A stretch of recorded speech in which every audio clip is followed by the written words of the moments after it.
Hi guys! So, i-open topic ko lang ngayon about sa mga waray or Bisaya na sinasabihan ng mga Tagalog or mga nasa syudad. Or yung mga marunong mag-Tagalog.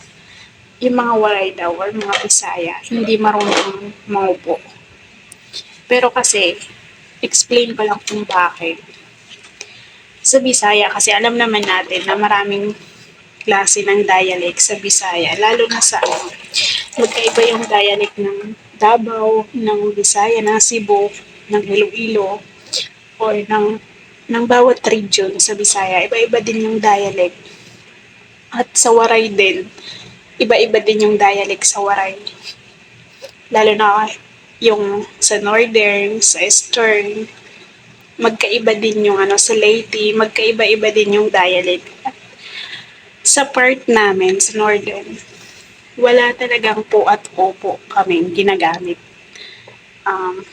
Depende sa school, ganyan. Pero sa loob ng bahay or pag nagwaray ka talaga, hindi kami gumagamit ng po at opo. Rekta kami doon sa kung paano ka sumagot, kung ano yung dapat mong isagot, kung ano yung salitang gagamitin mo sa waray.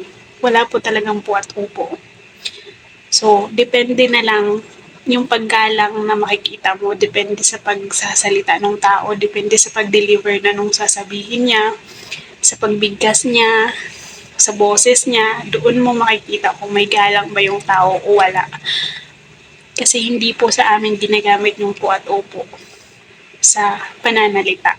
Ngayon, sa normal na na dialect ng Waray, wala talaga. Rekta talaga sa point kung ano yung gusto mong sabihin o kung ano yung salitang gusto mong gamitin. Mababase lang na may magalang yung tao or marespeto sa kung paano siya magsalita, kung paano niya sabihin yung salita, at kung paano ka pakitunguhan ng tao. Doon kami bumabase sa salitang respeto. Hindi kami bumabase dahil lang sa po at opo. At napansin ko din naman yon, hindi sa ang pangat ng sasabihin ko or mamasamain yun yung sasabihin ko. Pero, correct me if I'm wrong, nung nasa Maynila din naman ako, tagal ko din naman pasikot-sikot sa Maynila, yung mga taong nagpupo at upo, na gumagamit ng po at upo, kung pagbabasihan mo yung ugali nila, sa totoo lang, gumagamit sila ng po at upo, pero kung pagbabasihan mo kung paano sila dun sa taong kausap nila, kung paano sila dun sa matatandang kausap nila, actually, hindi naman yung po at upo yung basihan kung may galang ka at respeto dun sa tao. Yun lang, napansin ko lang.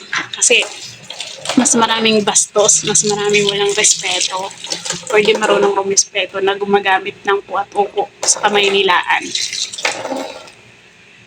Yun lang.